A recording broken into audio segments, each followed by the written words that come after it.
Radical! Welcome to this week's episode of the Print on Demand cast. Each week, join the gnarly Travis and Josiah as they provide insight into the print on demand industry and equip you with the totally tubular tools, advice, and strategies you need to achieve success, and hopefully have a few laughs along the way. Now on to this week's Totally Tubular show.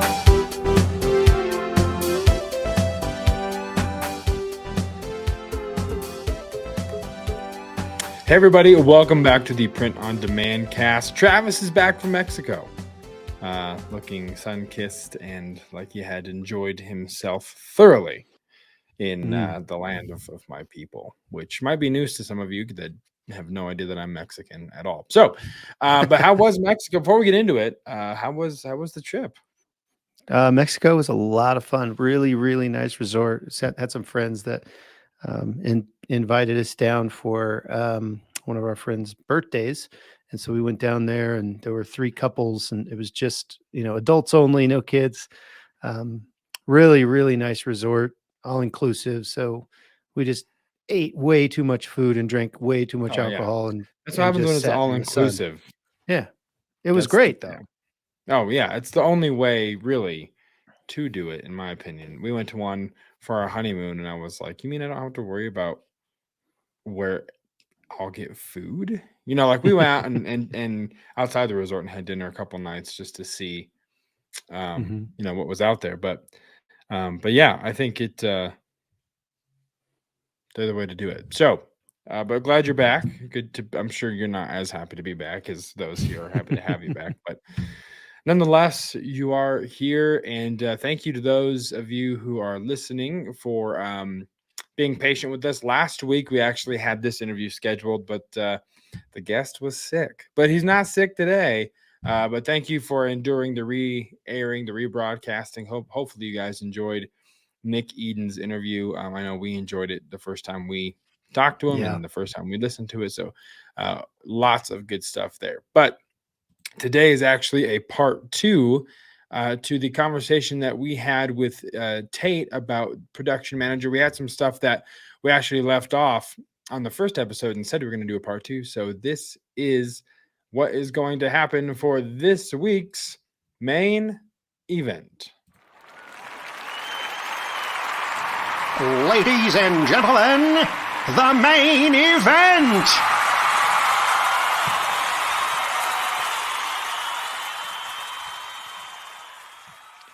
All right, and with that, we will bring in Tate to the show. Tate, welcome back. Glad you can make it from all the way in the room down the hall. Yeah, it took me a while, but I made it. Yeah. Well, before we get into the part 2 of this interview, we have to, of course, have this week's weekly dad joke. So hit the bumper. Time for the weekly dad joke. Talking to myself. There's no one else hitting bumpers around here. It's me, this mouse. So, Tate, you brought one with you again because that is protocol for guests. So, give us your dad joke this week. So yesterday I was arrested for impersonating a politician. What? I couldn't believe it because I was just sitting around and doing nothing.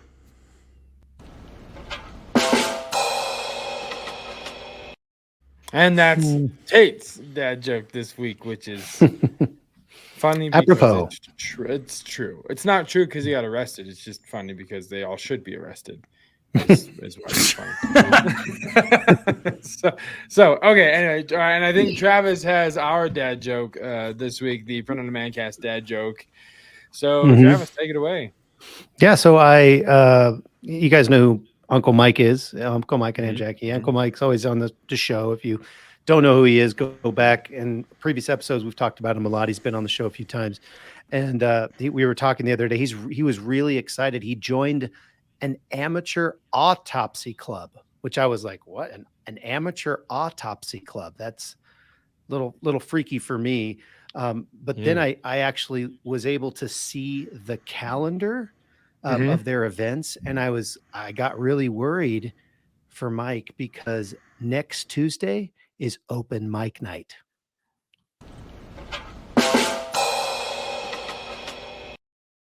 Yikes. Yeah, that's not good. Yikes. Sorry, Uncle Mike. Sorry, Don't Uncle go Mike. on Tuesdays. Maybe stay home and cornhole that day and not go to it. So yeah, there you go. That's this week's weekly dad joke. Another 2 for 1 as always. But we're gonna jump right back into this whole interview.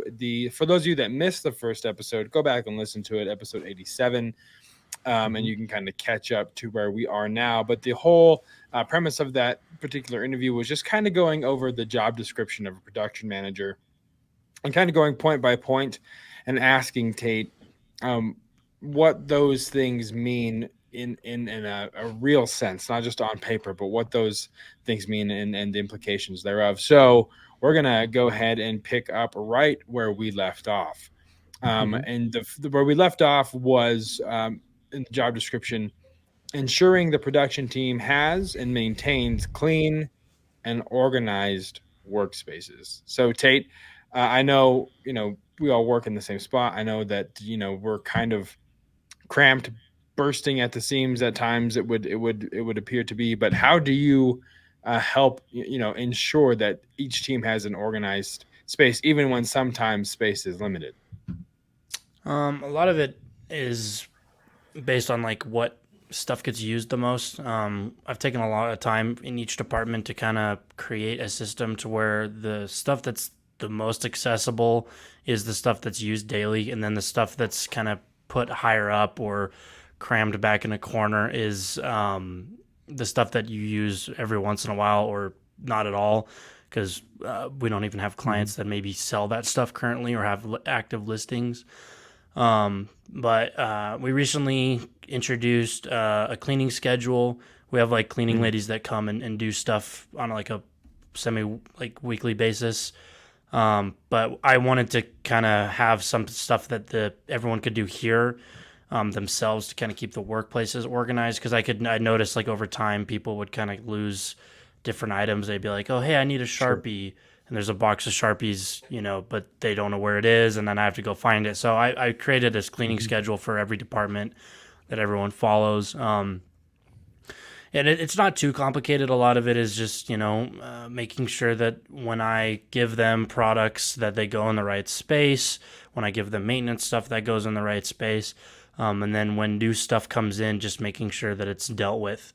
Because there have been days where I'm spending 3 hours receiving stuff because there's so many boxes back there of stuff that we've received. And if I just left that there, it could become difficult for people to do what they need to do. So it's just, staying on top of it and making sure that you don't let it build up on you, because then that's when it gets overwhelming and you have to stop production to deal with that.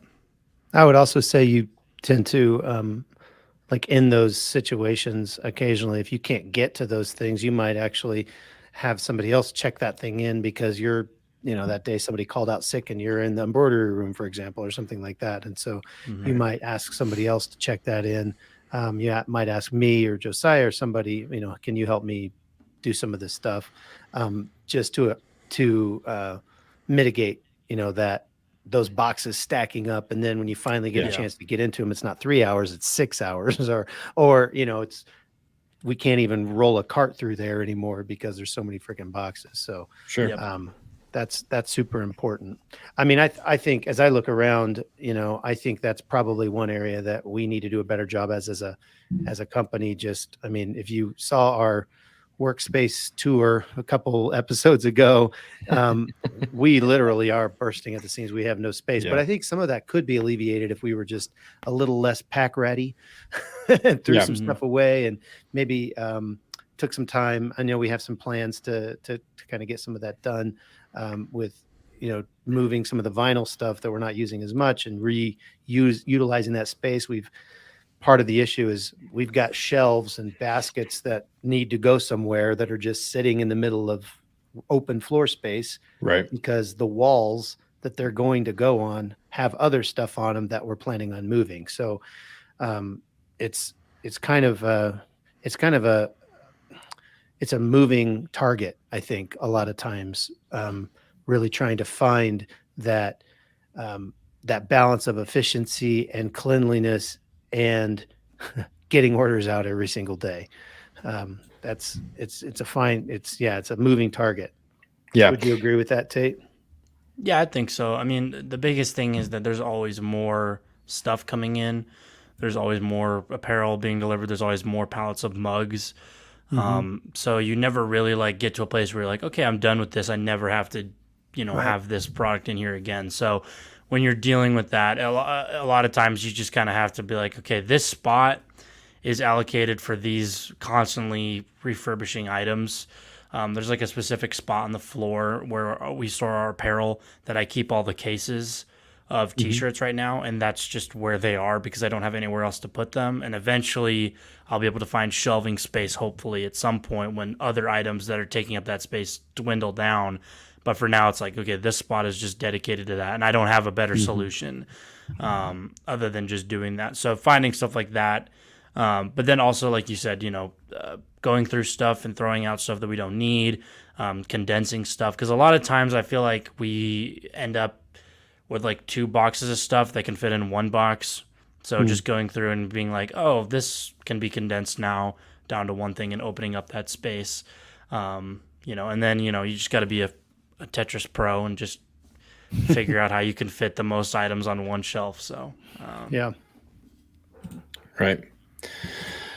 So the next one on the list is maintain regular communication with management and other production team members via Slack, email. I know we use Teams. It's kind of the replacement for Slack, but you talk about what that looks like practically for you on a day-to-day basis. I know we all are in the same space quite a bit. So maybe just talk about just, communication in general, in addition to, on Teams or emails. It is different based on like what type of information we're trying to pass. One of the new things that we set up was, obviously we do a lot of e-commerce, so we need the art files for the e-commerce clients, and so it's a wide range of images. It's not the same one reoccurring like 1,000 times like a screen printer would have. So we have a certain spot in Teams that all those art files get uploaded to, but one thing we realized was that despite like orders getting placed on specific days and needing to be produced on specific days, a lot of times with clientele that are like local, that do large orders, they're going to have 1 to 2 designs, and they're going to be using those designs multiple times and across a wide range of products. So we created a folder that's called clients, and in there is a breakdown of every client that we have, like a local client or some bigger customer. And we have different folders in there that are art for specifically for the DTG department or for the sublimation department for those products that we produce in those departments. And then we also have the original art that they provided to us, which is usually just their logo, stuff like that. So that if now I need to convert it to a PDF, or now I need to convert it to line art because I'm doing this or doing this, I can go and find that original art and convert it and then create a new folder to house it in. And that has really helped the efficiency of knowing like, okay, hey, this client is in, the name of this client, you know where to find all their art files. Yeah. I'm the embroidery person. I can go find all the embroidery files in this folder specifically. So that, like, for communication of files and like keeping art files in places that make sense has been huge for us. Yeah. And then I think like as far as communication goes within the actual building and like talking with people physically, a lot of that is taking in information and figuring out where it needs to go.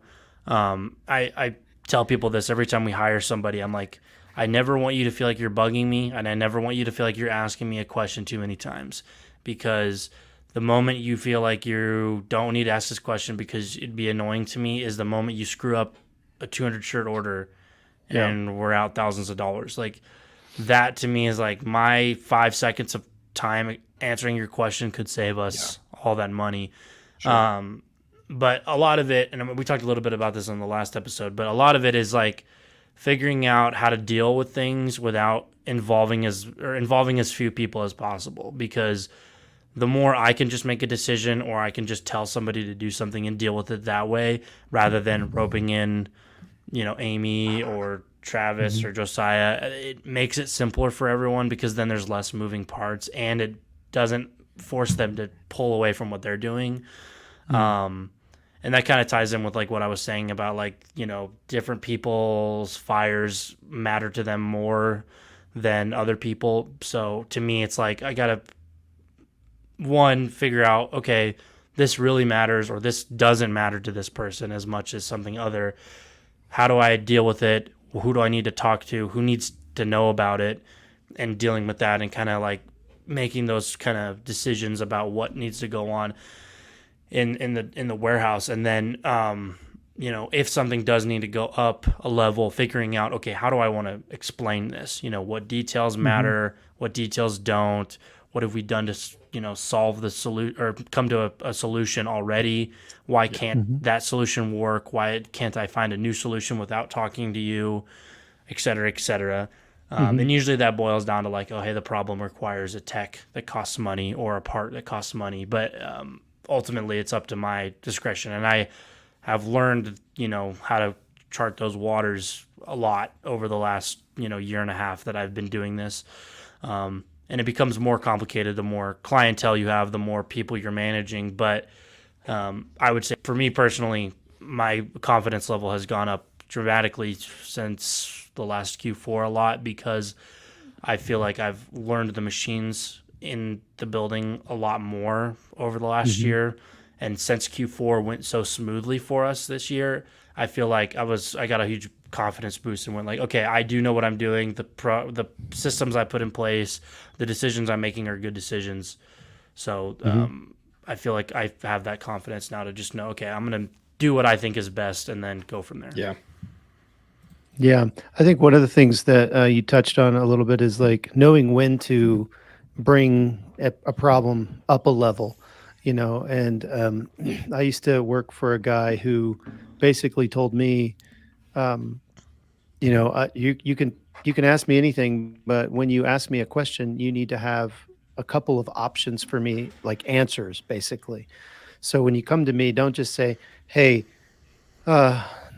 this one order, we're having a big problem with this order. We can't, and we're not going to have, the ink in time or whatever. What should we do? It's not my job as the owner of the company to figure out ultimately it is because the buck stops here, but it's not my job to figure out how we're supposed to produce stuff. That's the production manager's job. So tell me how we're going to fix this. And so I've already called, our ink guy, and they can overnight it for this much. And here's an eye or whatever, and like having that, that'll help you a lot, and as a production manager to come in to your supervisor or, your whoever's over your the next level and having answers before you go to them and just bring them into your misery, actually have an answer. That's a really smart thing that you do. Yeah. Tate. Yeah. Jason used to say he worked with someone as well that said, figure it out, find a way. There's 6 words. And so that's what he'd always say to people when they come with a question or when they get hired. He'd say, here's my philosophy. Do everything you can to resolve it before you bring it to me without a solution. Like you said, Travis, come to me with the problem, but then tell me, but we did this, this, this, and this, and we should be okay. Just want to let you know. So to that point. Let's see. Notify the production team of large-scale issues affecting equipment, raw materials, and or web-based sales channels. So a lot of that is just like, hey, we're out of black t-shirts, or hey, Amazon's down, so there's going to be less orders today, so you need to do this with your time, whatever. But usually, I'll just say one of the things that we recently did was implement a Tuesday morning meeting, just a stand-up meeting. It's like 10, 15 minutes where we kind of come in and it's like, okay, what's new on Deco Network? What's going on? What are you working on DTG? What are you working on sub? What do you, and getting everybody on the same page. I mean, that's one way to kind of make sure, hey, what do we got going out this week? That type of thing. That's relatively new. We should have been doing it for a long time, but we've only been doing it for like a month, maybe 2 months. But I think that's helped. Would you agree, Tate, that that's helped a lot with the staff? Yeah, I mean, as much as I hate meetings, like personally, I think the more that we do them regularly, the better. And so I think that's definitely been good. And the thing is, like, right now it's kind of awkward. Nobody really says anything aside from like me and you and Josiah. But I think over time, as people get more comfortable with this format, people will become more honest and be able to vocalize their opinions better. And I think that's huge for any team, doing any project that requires multiple people. So yeah, that's definitely been a big help. I think that the monthly meetings that we do where we actually sit down and, talk about everything that's going on is also hugely important to team morale and keeping people kind of like grounded in like you're not just coming in here and pressing the go button on the printer 1,000 times a day. Like, there is larger things going on. You're part of a team. You're part of the family that works here. And I think that kind of helps people realize like, we don't view you as faceless NPCs that just push buttons all day, so that's been helpful. And then I was just going to say, like, this part of my job, I think, or this part of my job description was put in there because we used to have this issue a lot where, all of a sudden Mike lists some new thing and all of a sudden we have, 1,000 more orders for 3XL royal blue hoodies. And we're like, we had 3 of them in stock, so what do we do? But I think now, we have good communications open with our clientele, so we can kind of gauge like, hey, they're going to launch a new product or whatever. But then we also have a lot of systems in place that help prevent stock issues like that. So unless, Bezos trips over the server room again, like he did that one day in December last year, I think we'll be fine as far as that bullet point goes. Awesome. Moving right along, perform troubleshooting of equipment failures, issues, and or problems, escalate major issues that cannot be resolved to the operations manager, which I think we maybe touched on this a little bit about on the last one when we talked about knowledge of all the equipment and the processes. But anything to add, Travis? I was just going to say, what comes to mind is while I was in Mexico and the issue you guys that were having with that one customer in the pre-treat and how you just swapped out the pre-treat machine and, you did a lot of troubleshooting.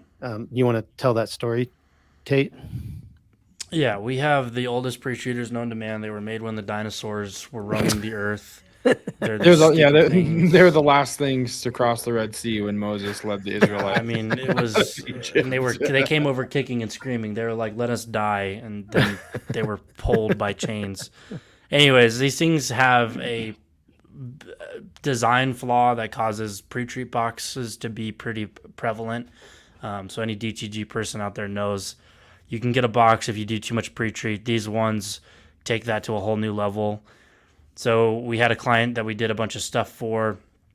It went out, and there was no QC really with it because we were just trying to rush it out the door because she needed it by a certain time. And when she got it, she sent an email and was like, hey, there were some problems, particularly with some of the gray shirts that we have done. And specific colors with DTG can be difficult to master. And when we acquired What For Apparel, one of the things that we bought from them was the pearl pre-treater that they have, and it had just been sitting in a corner, and it was kind of like, once we kind of figure out what's going on with vinyl and stuff, we can maybe look into that.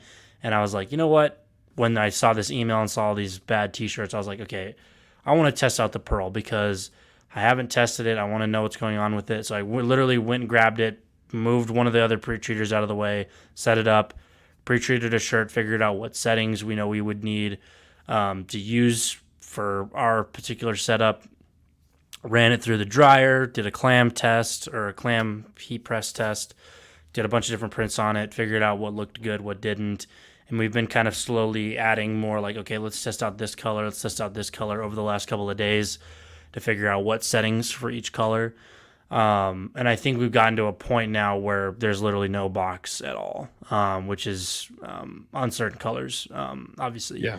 And then very minimal box on the rest of them, which is huge for us. And so I think, now we're able to go back to that client and say, hey, we had this problem. we'd known about it, we've addressed it. Here's the solution. We're gonna, go forward with this, process to address that problem, and we're going to sacrifice the other pre-treaters to Satan himself in a circle, and he'll just hell itself will just come up and eat them. I mean, to be fair, I wasn't aware of the seance rituals that were going to take place here, but That's what the candles are for behind you. Whatever you have to do to get rid of old pre-treats, I guess. If anyone out there has any better ideas on how to dispose pre-treats other than invoking Satan himself, join the Facebook group. It'd be great to know any suggestions that you might have. See, I just don't feel like a baseball bat is just satisfying enough, You don't want to office space it and just destroy it? I feel like I could put it in like a trash compactor or something. That'd be fun. I'm assuming that you've seen Office Space, which I don't know if that's a safe assumption. No. Yeah. I'm leaning more towards Facebook Marketplace. I don't know. Call me crazy. Why don't you just pay somebody to take it away? You know what I mean? I will pay you $50 to take this out of my warehouse. That's hilarious.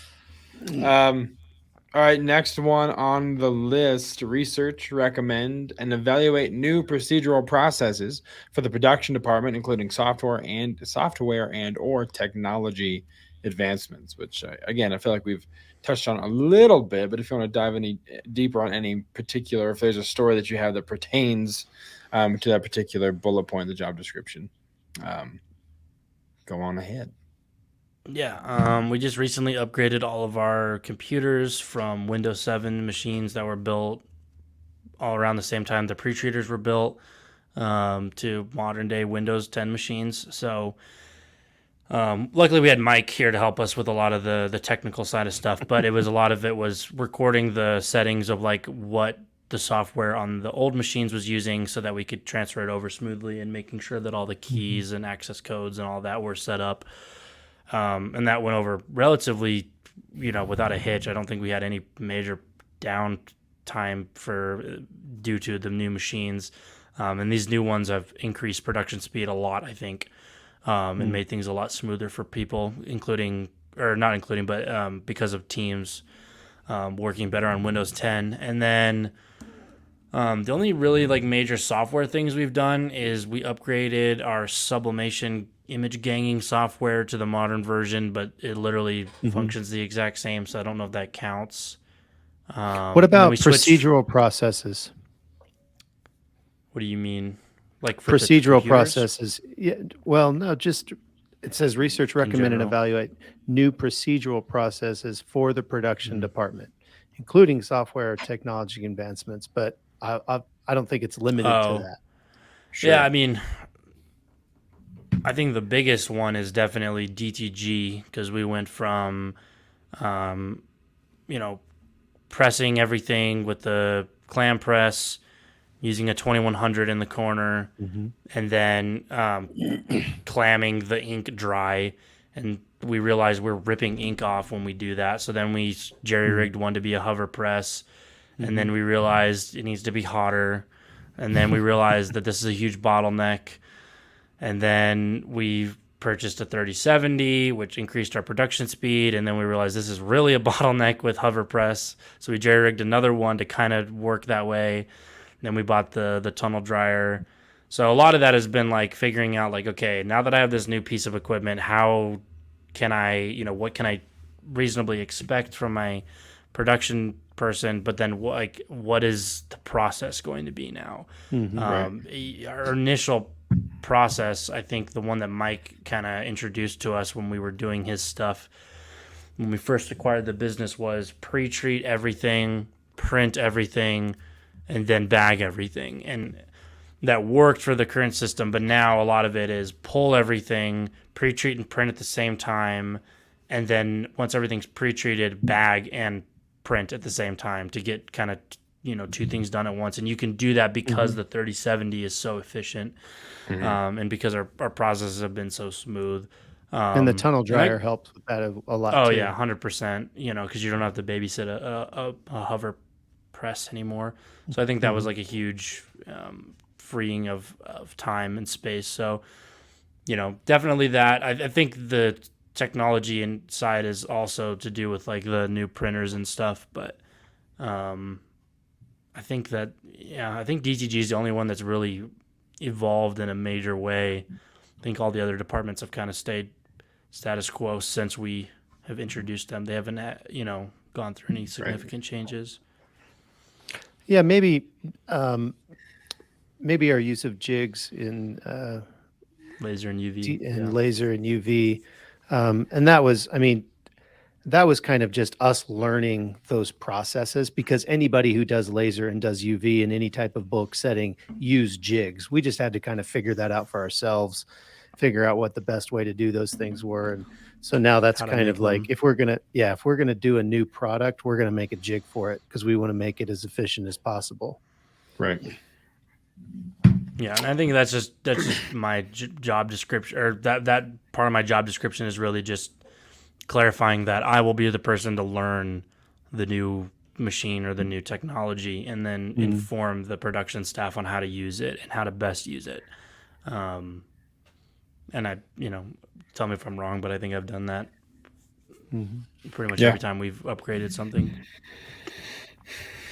Absolutely. So here's the last one, which I guess assist with production and shipping is needed. I assist with production and shipping when it's needed. Yeah. That's pretty much today. All right, goodbye. Yeah, like today. And that's Taite Ross. We'd like to thank him for coming on the show. I mean, that is obviously part of the day-to-day, but like your dad said today, we are currently looking for a new sublimation tech. So that looks, in those instances, it's not just part of, it's the predominant, it gets the lion's share of your time if there's a tech that's not here. Especially on a Monday, because we've got the extra order from the weekend days that nobody's done any production. So it kind of piles up. Mm-hmm. Yeah, I mean, I think that's, just common nature for anyone. You're doing a job, you're managing people, you see that they're behind on something. Your job as a manager is to make sure that they don't stay behind. So I've been doing a lot more hands-on with the production because we've been increasing the amount of production we've been doing. So I'm a lot of times in DTG helping bag, pulling, maybe even pre-treating. I know a couple of days, like when I'm doing UV, I'll also do laser because there's a lot of embroidery that needs to get done. So I can do laser for our embroidery person who also kind of does the laser stuff. I took over the UV department entirely because sub was doing so much that they didn't have time to go back and do UV. So it's just kind of like where it's needed. And obviously right now, like you said, since we're searching for a sublimation person, I kind of had to take that on. And that completely, takes away from some of the other things that I have to do. So I have to figure out, okay, how do I get those things done still? And just kind of being very stringent with your time and knowing like, okay, these things have to happen. And then as a manager being like, hey, embroidery person, you're done with all of your embroidery for today. You could work on SOPs or stuff, but I have production I need to get out, so I'm going to come pluck you and pull you over here and help you, or have you help me with this. And I think that's important as a production manager, is knowing what your staff is doing and figuring out kind of like assessing in the moment, like, is this really important right now, or can I have them do something else that's more important in the moment to help, get orders out on time. Yeah. Awesome. Well, did you do the magic questions the last time? Do we have the magic questions the last time? I don't think we had them last. I don't know what magic questions are. Okay. Well, as with everything on this show, there's a bumper for it. So I'll explain it to you after the bumper.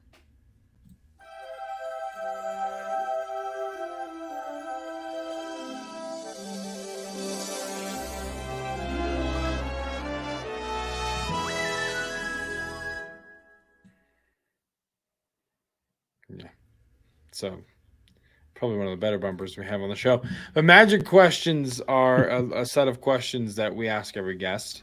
We usually ask three of them, 2 or 3 of them, depending on time. So, but they're just general questions about your POD experience, and just your career in POD or life in general. So, Travis, go ahead and pick the first one. Okay.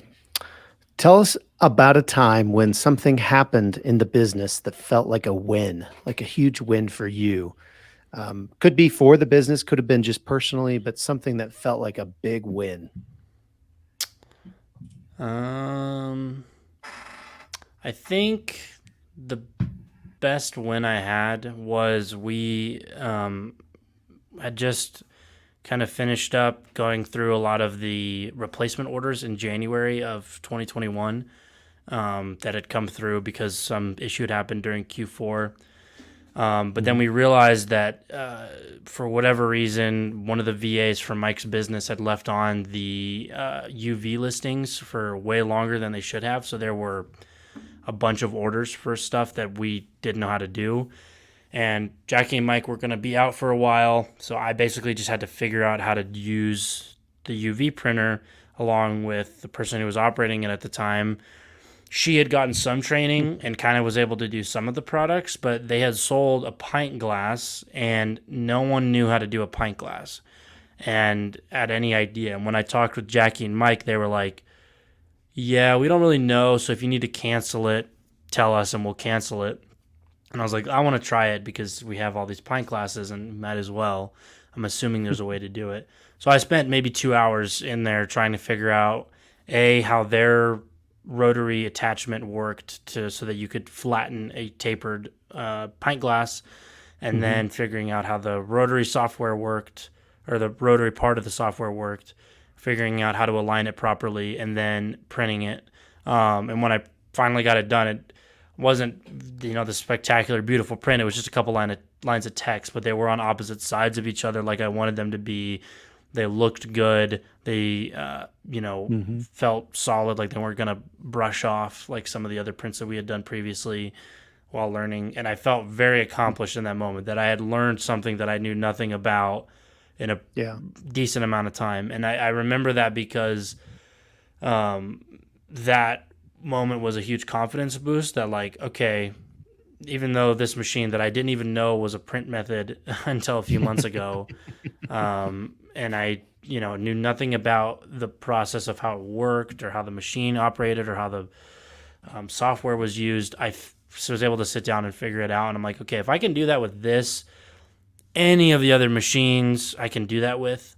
Granted, I hadn't touched the embroidery machines yet, and that was very much a test of that statement. So learning those machines, but in the end, I got them to work, and that was a huge win for me. Cool. Nice. All right, flip side of the coin. Tell us about a time when something happened in the business that felt like a complete failure. While Travis was in Mexico, I did. Nope. Don't tell him that. I don't know. I when you're in the moment of production, it feels like everything is against you. But then when you look back on it, it's like, oh, it was kind of just your typical day-to-day stuff. I do remember there was one time where, specifically, again, I was just starting working in the embroidery room. I didn't know much about embroidery. The guy who had trained me didn't really give me the whole picture, so there was a lot of blind spots. And I remember that guy who trained you was actually a tech, right? Yeah, it was a licensed Melco technician. Yeah. And so it was kind of difficult working with the machines, like thinking you knew everything, but then like something would happen and you're going, wait, what? It doesn't make any sense. And then not knowing what to do at that point, because I didn't even know Melco tech support at that point existed. To the extent that it did, I thought it was just shoot an email and then they'll get back to you in 3 weeks when they feel like it. So I remember, and at that time, Mike and Jackie were pumping their custom listings, and they had listed a bunch of fonts on Amazon that were not embroiderable because they were distressed. And if you know anything about embroidery, each one of those distressed elements has to be individually sewn, and that takes way too long, doesn't look good. It's stupid, not worth it. So they sold a hat that had 3 lines of text, which if you know on a hat is probably way too much. Yeah. They were way too big. They had all these distressed elements. And I can remember I sat in the embroidery room for probably half a day. Like, I think I came back after lunch and just was working on this one hat, trying to figure out why it wasn't working. Because I didn't know that it had to show each individual piece out. I didn't know that it was way too big. I didn't know that the machine was like basically on its breaking point, like it was at its limit. And so I just remember thinking, going home that day, being like, I don't ever want to touch an embroidery machine again. These don't work. I don't know how anybody can make money on these things. This is stupid. Melco is a sham company that is selling broken machines to people who don't know what they're buying. Put him in a circle and sacrifice him to Satan himself. Literally. Well, these were the baseball machines. Because if you can see, those cones, it'd be kind of fun to just with a baseball bat. I don't think the box of the pre-tree machine would be fun. But anyways, yeah, I just sat there and I remember I went home and I was so defeated and I was like, we're going to have to sell these things and we're going to have to get out of embroidery because I can't figure this out. Mm-hmm. And it took me another week of working on that order over the course of 3 to 4 hats that I tried it on until I finally went to Jackie and was like, what is going on? I don't understand. I need you to cancel this order or tell me what to do. And she was like, okay, we'll cancel it. And then I found out weeks later after talking with Melco and stuff, figuring out like, yeah, distress fonts don't work. That file was way too big. That was stupid in every conceivable way. Like everything that could go wrong for embroidery was kind of summed up in one job there. So Nice. All right, Travis, pick the last one of the magic question. Okay, last one. What do you think the future of POD is? This is the crystal ball question. Yes, so you've got to put on your little turban. Look into that crystal ball and tell us what the future of print on demand is. Well, it's definitely direct to film because that's the only thing anybody's developing right now anyway. I don't know. I think that transfers are definitely a part of the future, but I think that the biggest thing that is going to take over print on demand is going to be like a department crossover.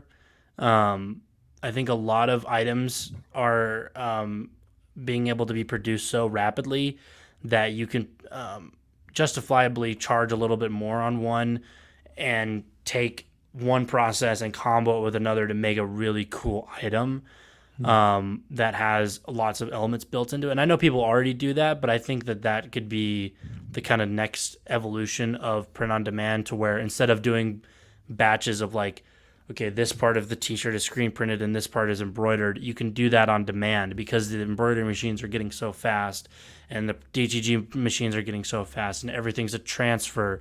So you just heat transfer, boom, throw it on the embroidery machine, boom, done. You sell the t-shirt for $40 instead of $25.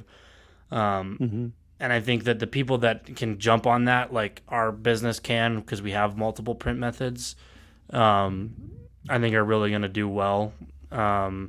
And would stand to gain a lot in the print-on-demand space, and would see their stores online and stuff do well, and also attract more clientele that want to do more unique items that will attract people. Because every day another SG 400 gets sold, and another F2100 gets sold, and another EMT 16 gets sold to some guy who's going to put it in their garage and start doing baseball hats and T-shirts and sublimatable mugs. So just being able to stand out from that and stand out from the crowd is going to be huge, I think, to not only get consistent sales, but also be able to stay relevant for any long period of time. Good answer. Yeah, it was a good answer. I don't think that anyone's ever given that answer as far as the future of POD. So very nice. I like it. All right. Well, I think that brings us to the conclusion of this episode, a two-parter, going over your job description, but hopefully those of you listening found it to be helpful. Anything else, real Travis? quick, I want to shout out. I want to shout out somebody because the other day I was trying to close, and these two random people showed up that said they listened to the podcast, and I haven't told either of you that this happened because you guys were both gone, and I forgot about it until just now. because it happened on a Friday when I was trying to leave, and then I went out and did typical things that weekend made you activities. forget. Yeah. Yeah, we'll just we'll leave it at that. And I'm sorry to the couple. I'm forgetting their names, but they were very nice. They came around. They were like, "Yeah, we were like in the area, and we just thought we'd stop by." Oh wow. And they had just listened to the episode with me, and they were like, "Yeah, otherwise we wouldn't have known who you were." And I was like, "That's fair." I showed them around the shop, talked to them, kind of gave him some advice about some different, opportunities. He was thinking about purchasing a sublimation printer to get into sublimation. He does, I think he did DTG at the time, and that was kind of just starting out. And then I just thought that was so funny. I was like, who are these people that my production person is talking to in the front? Like, we had no one coming, and it's 5:10. That's the time on the clock, and I'm like trying to leave right now, and they were like, "Yeah, we just want to see the shop." I'm like, "Okay, whatever. I'll get some overtime to talk to people." That's really the motivation behind. Yep. I was like, "No, don't leave. You should stay and talk for another hour." Yeah. What I'm other kidding. questions do you have? I can Anything. answer Talk to all. me. How's life? Yeah. Tell me about your ancestry and your 23andMe results. And let's just have a good chat. Yeah, that's awesome. Well, shout out if whoever that is or that couple was, identify yourselves in the Facebook group so that we can Yes, please do. shout you out proproperly. Sorry, I forgot your name. I am terrible with names, and I probably forgot it 5 seconds after meeting you because that's the kind of person I am. So, in summation, Tate's bad with names. And come see us again. Yeah, stop by anytime. If Travis and I are here, we'd love to connect and chat. Also, please watch out for the Motorcycles United shirt going live on the print on demand store whenever that happens in the near future. I meant to do that for this episode and I forgot. So love it. Motorcycles are awesome. Well, Tate, you have an option. You can stay here and listen to me ramble off the closing facts, or you can exit out and not listen to me ramble off some closing monologues, but I'll leave that up to you. He's gonna. All right. I'd like to thank Taite Ross for being on the show. Thank you guys as always for listening. It has been great to finish and wrap up this interview with Tate. If you guys have any questions for Tate, you can reach out to him through the Facebook group. He doesn't have a Facebook, not because he's anti-social media, but because Facebook is for old people. So that's probably why. I'm assuming that's why he doesn't have a Facebook. He's never told me that in person, but you can reach out if you have a question. printondemandcast.com/Facebook is where you can reach out to him, and we'll relay any questions and any answers that he gives in relation to those questions. As always, you can find us on all the major podcast platforms: Anchor, Spotify, Google Podcast app. We're all over the place. But if you happen to listen to us on the Apple Podcast app, please leave us a review and let us know what you're thinking, your favorite dad joke, or leave a dad joke. I don't care. Just let us know. Yeah, we haven't had very many reviews lately. What's going on, people? I know. That's what I'm saying. If you leave one, we'll shout you out, and we will remember your name only because it's on the screen. But that doesn't matter. You're still going to get a proper shout out if you leave a 5-star review. So please do that. You can rate us on Spotify as well, but just the star rating. You can't leave a comment or anything like that. You can find us on other social media platforms besides Facebook: printondemandcast.com/Instagram, printondemandcast.com/YouTube, where you can find the video versions of each episode. Except if you don't want to wait until Friday, go over to Spotify on Wednesday because the video version is there as well. Travis, am I forgetting anything? No. And if you did, I wouldn't know because I zoned you out like in the last part of this episode. Yeah, I zone myself out, if that's any consolation to those listening. Info@printondemandcast.com is where you can send us an email. I will say that. Yes. If you just don't do social media as a whole and it's not an ageism thing like Tate, who had to leave to go burn the pre-treaters. But Tate is Tate is on Instagram. So if you want to follow him on Instagram. And so are we. And so are we. printondemandcast.com/Instagram, printondemandcast.com/Tate. will take you nowhere. But we can post his username in the notes of the show if you guys want to give him a follow and DM him endlessly with your questions. His DMs are wide open for POD after hour conversations because he loves getting paid or not getting paid to talk about POD. We've established this. So anyway, thank you guys so much for listening. For Travis, for Tate, I'm Josiah. We'll see you next time right here on the Print on Demand cast. See ya. Hey, babe. Thanks for listening to this week's episode of the Print on Demand cast. We hope you enjoyed the Totally Tubular Show. If you've got a question or a suggestion for the show, send Travis and Josiah an email at info@printondemandcast.com. Want to be wicked nice? Take a minute to rate and review the show on iTunes or wherever you get your podcasts. And don't forget to subscribe now so you don't miss next week's episode. See you next time, for sure.